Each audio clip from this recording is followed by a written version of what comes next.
bàbá wa ọba Olúwo tilẹ̀ wò wọ́n jẹ́wọ́ ọmọ ọkọ níwájú gbogbo àwọn olóyè níbi tí wọ́n ti ń fi olóyè tuntun jẹ tí í ṣe aṣojú ọba ti Àbàró.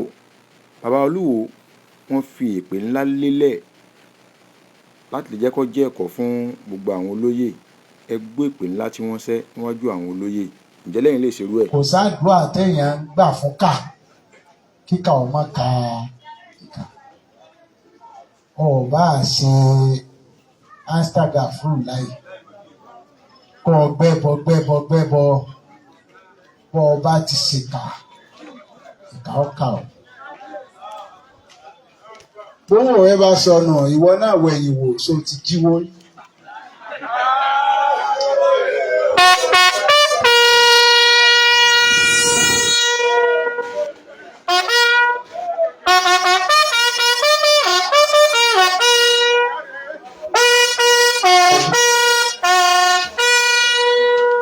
Fọ́ọ̀kan ro ìgbà tó wà kékeré ṣé mo mówó ìyá àgbà ṣé mo mówó bàbá ẹ bá mówó ti kí ni bó ṣe ọ̀nà pé ẹ̀sán náà kéwù. A sì máa dùn yẹn jù níjọ́ ẹ̀sán ọ̀bà ké. Olùfọlọ́run búra. Mo fi Ọlọ́run ọba Olódùmarè ọba àwọn ọba mo fi búra látijọ́ mo ti jọba kí n ṣebi sílùú yìí bá sì ṣebi sílùú yìí kí pé kó pẹ́rẹ́ mi.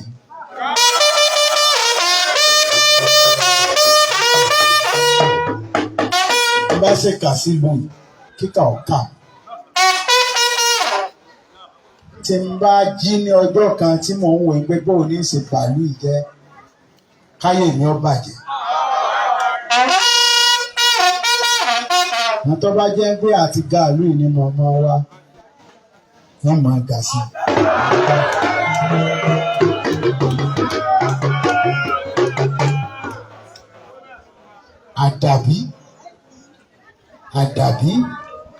Àdàbí jàjọ ògùn lọ. Àdàbí tí n bá ṣe bí sílùú Ìwó àti ilẹ̀ Ìwó ní ọjọ́ kan rí.